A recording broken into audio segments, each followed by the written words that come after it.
Thanks for watching CAYIN's demo video for the SMP NEO series players. We're going to use the SMP 6000 as an example. There are two ways to access the user interface of the web administrator.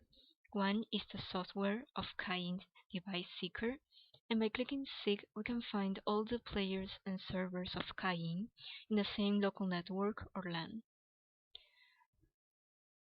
After finding the player, we can click Open Web to access the login portal.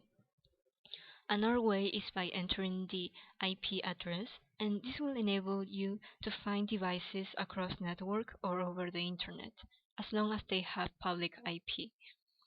So we can enter the username and password, and you can also choose the language for the user interface. So this is basically how it looks like. On the top we can see the date and time, and also some quick access to log out, change password, or restart and shut down the system. Also, at any time, if you have any problem or you're not sure how to configure it, you can click Help, and this will lead you automatically to the corresponding part of the manual with the indications. And also you can at any time change the language here. So this is the home page, and we can see some basic information for also the display and the basic status such as CPU or hard disk utilization, and also temperature and fan speed.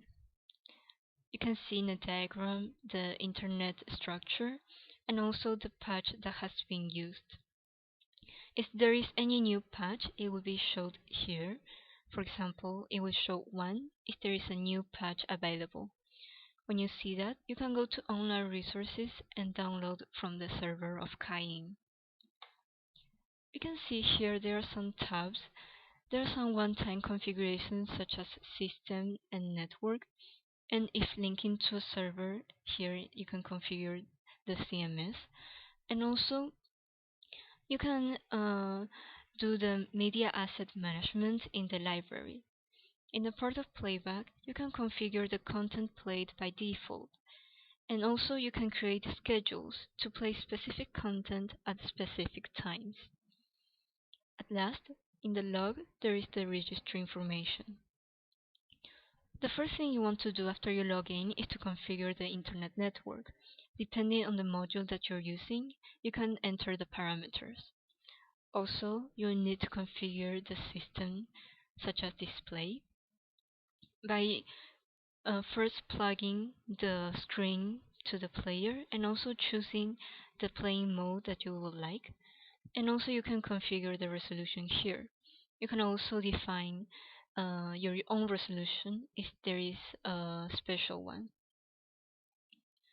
You can also turn on and off the display remotely from here, and you can even schedule it, for example, to turn off every day at night. You can also restart and shut down the system from here remotely, and even restore it to the factory default. The last thing I would like to mention is log, which is the registry information. You can see from here all the information for the system, network, player, and playback, and show the warning and error message. This is very important for the after-sales services. If there is any problem or bug, our technical team will use this data and analyze and be able to diagnose if there is any problem.